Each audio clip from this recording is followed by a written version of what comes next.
This chapter had a realistic and comedic vibe to it as we focus on school life, but with that cliffhanger, I have to say it was super sweet and wholesome. Hello everyone and welcome to the Anime's Earlier, and today we're here to talk about chapter 25 of the Blue Box manga series. An overall good chapter that shows the aftermath of the tournament. So the fact that we return to school life and we see our main characters such as Taiki and Hina struggling with their midterms test/studies, I thought was a great break from the sporting action. As doing this adds a bit more realism to the story, reminding us that yes, the sports are important, but so too are studies and grades. We've seen many examples from many different mangas and animes of the protagonists being fantastic and great at their sport, but when it comes to studying, well, it's a comedic showcase. And that comedic trope I always enjoy seeing, so seeing that this manga has adapted that, put a smile on my face. But now I do want to talk mainly about the sign/goals for the future segment from Taiki's perspective.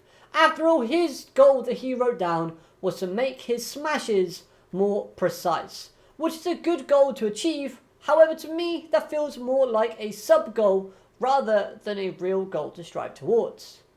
I expected Taiki to write something more extravagant down, like having a goal of reaching nationals next year, or beating Yasa in his rematch that is inevitably going to come soon. This current goal makes me feel like Taiki might have given up on his dream of going to nationals completely. Yes, making his smash shots more precise will help his game evolve and become better, thus scoring him more points and giving him more chance of going to nationals. However, one does have to wonder, now that Chinasu has reached nationals herself without Taiki, he might have lost all interest in going after that goal for his own personal benefit. After all, there is no more promise between them anymore, and we saw how upset Taiki was after failing to keep that promise. So, what is there? What reason does he have to strive for nationals once more?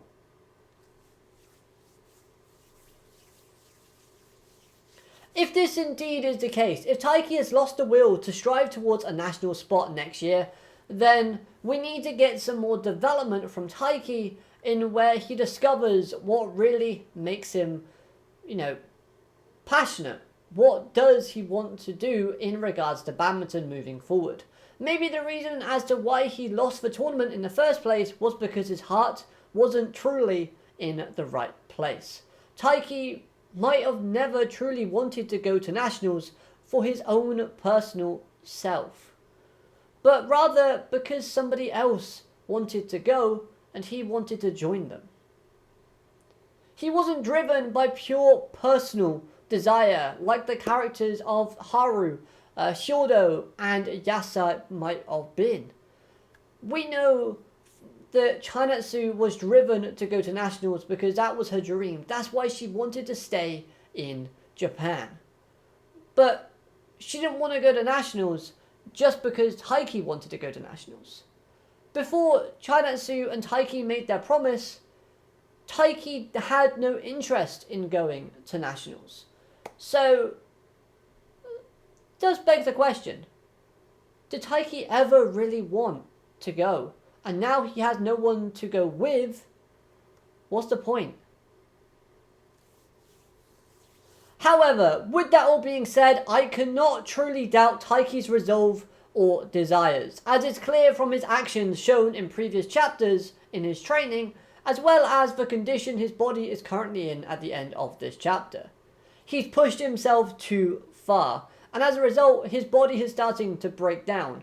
He's caught a fever in the process. Was this a result of all of that training, both physically and mentally, trying to get ready for this tournament, participating in the tournament, and then ultimately, well, you know the rest? Or was it after he ran away he caught this cold, in basically feeling sorry for himself and sitting in the rain, sort of just thinking about his own feelings and failures?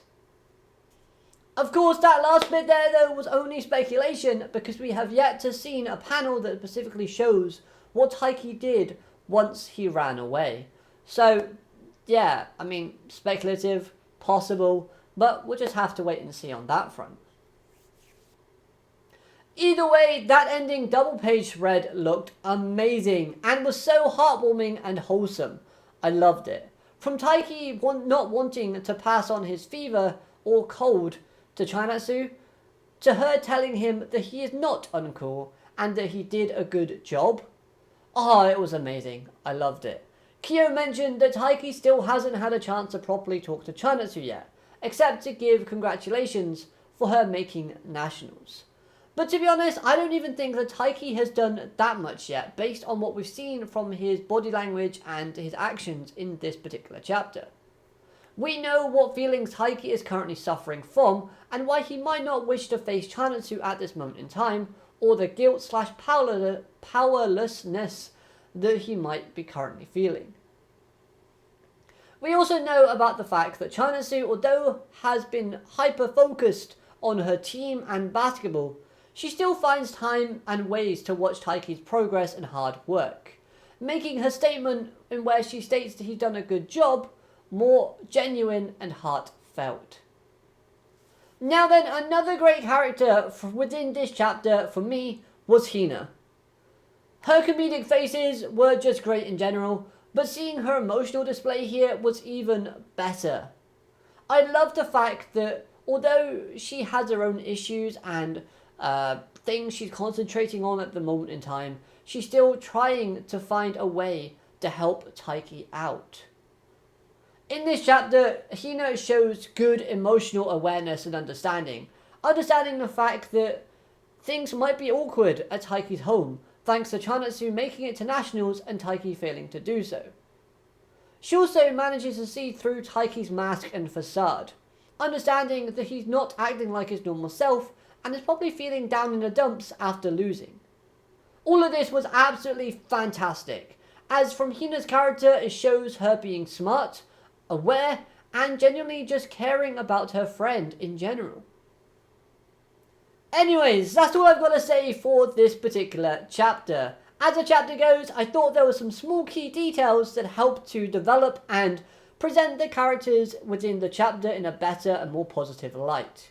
I think overall this is a great chapter, and the realism and wholesome vibes it brought to the series just helped made it more enjoyable overall. I am also intrigued as to the character of Kyo, as it's been 25 chapters so far and we still have no idea as to his backstories or his goal as of yet. And every time I see an interaction with this character, my interest in him goes up, up and up, and I can't wait to find out more about him. I feel like the mangaka is saving his goals and backstory for just the right time, but again, I really want to find out. Another thing that I really want to find out as well is your opinions of this chapter in the comment section down below. What do you think of it? Did you enjoy it? Did you not enjoy it? Is there something I missed from this review that you want to talk about? Let me know and we'll have a chat in the comments down below. But overall, I hope you enjoyed this review. Hit like, comment, subscribe, all of that good stuff, and I'll see you next time. Have a great day, alligator, matane, goodbye.